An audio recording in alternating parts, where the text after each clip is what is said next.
Hi, welcome to Weekends with Adam the Bloke. Today's video is a little bit different from some of the ones I've done before. That's because I was reminded of a project that I built 4 years ago, although it seems like only yesterday. And that was I built a bogey for our grandchildren, for their Christmas. Some people might know this as a soapbox or maybe just a buggy. Basically, it's some sort of a chassis, usually wooden, got some pram wheels on it, a seat, some steering, and if you're lucky, a brake as well. 4 years ago, it never even crossed my mind to video my projects. But I was asked if I would have enough photographs to put together a short video of how I built my bogey. Sorry, my grandchildren's bogey. It's not for me, it's for the children. I keep having to remind myself. But you might need to test drive it after you've built it to make sure it's safe for them. Anyway, hopefully the photographs that we've got focus in on certain aspects of how I did the build, and they might inspire you on how to build your own bogey. So let's get into it, and we'll show you how we did it. I started off building the seat. As you can see, I cut 2 sheets of MDF and some 2x2s to create a frame, the shape being close to what I wanted the final seat to be. The seat back was to be made of 2 sheets of 6mm plywood, bent and laminated together. The first sheet I clamped to the edge of the frame, as you can see. I then used my wallpaper stripper to steam the plywood a bit at a time, and with ratchet straps I bent the plywood around the frame. I realised that I only had a limited amount of travel on my ratchet straps, and so I screwed through the plywood into each spar of the frame, allowing me to reset the straps and pull the next section into place. I left it overnight to dry out, removed the screws, and thankfully, whilst it did spring a bit, it did hold its shape. I then repeated the process with a second sheet of plywood, but this time added wood glue to bond it to the first sheet. After leaving it overnight, again, when I released it from the frame, the seat back pretty much held its shape thanks to the bonding between the 2 sheets. I cut a sheet of 12mm ply for the seat base and chamfered the edge of it to match the lean I wanted on the seat back. I screwed the seat back into the edge of the base, piloting it first to ensure it didn't split the lamination of the ply, and I used long screws. I then trimmed the seat back to be flush with the underside of the base and to give the curved shape on the top edge. I've jumped some stages in this photo, but here you can see the chassis of the bogey. It's basically an A-frame with an extra cross piece for the footrests.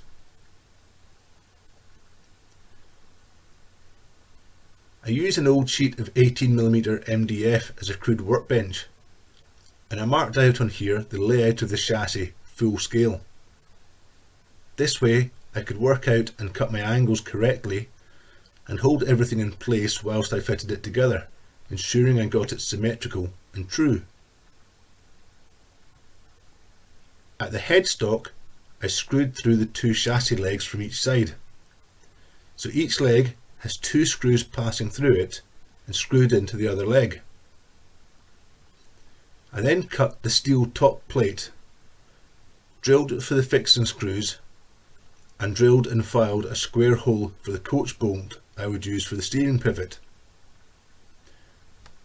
Only after fitting the top plate did I then drill down through the chassis and fit the steering bolt. Between the chassis and the front beam there's a large washer, and the nylock nut I used to secure it is recessed into the underside of the front beam so it clears the axle. Front and back axles are identical. I cut a piece of square tube lengthways to give me 4 pieces of what I would call square channel. Drilled them for the mounting screws and I welded them onto the pram axles. They're then screwed straight up into the underside of the beams. The handle on the Bogey is the old pram handle, cut down to length. 2 battens of 2x2 were shaped to fit around the seat, and I screwed into them through the seat back. At the tops they were drilled out to receive the ends of the handle, and then cross drilled and secured with a screw each side.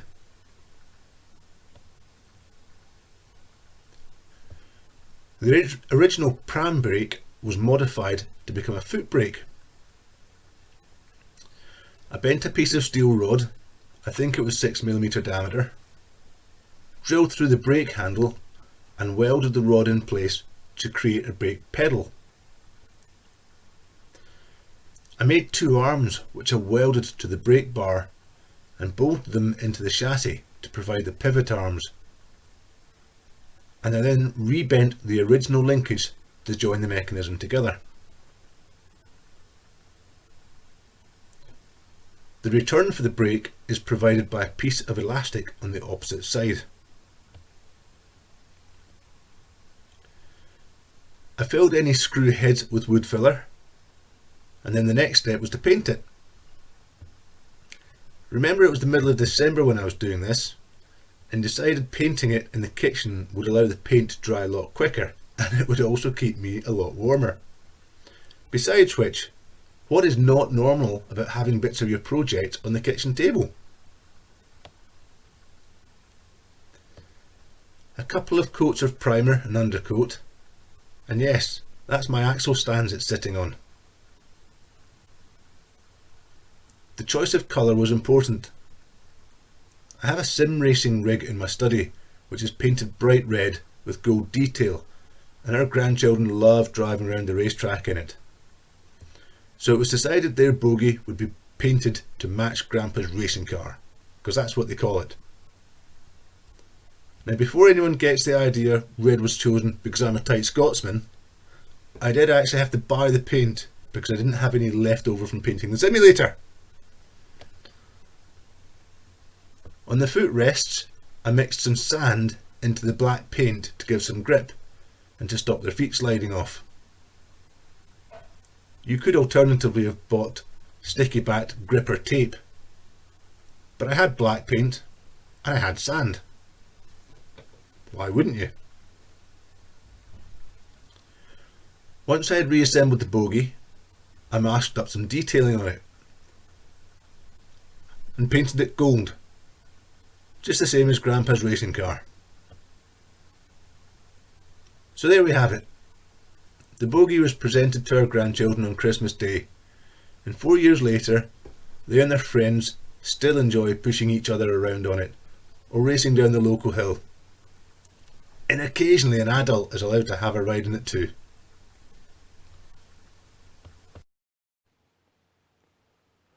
Well, you might be wondering how much this cost to build. Well, the only material I had to buy was the 6mm ply for the back of the seat and the paint. Everything else was built from scraps of material I had kicking around the garage from previous projects, and an old pram that we got from the tip. It's lovely to be able to give gifts either at Christmas or birthdays. It's even more special knowing that they were built by hand with love. Something unique. There's not another one in the world the same as it. They call it custom or bespoke. And you know that the recipient is going to remember that for the rest of their lives. The reason I know they remember it for the rest of their lives is because I remember the Bogey that my father built for me and my brother when we were kids. That was a few years ago, but the memories are still with me, as fresh as they were yesterday. So I hope that you have a great time building your Bogey and playing with it with your kids or your grandchildren. If you like this video, give it a thumbs up or subscribe. And thanks for watching Weekends with Adam the Bloke.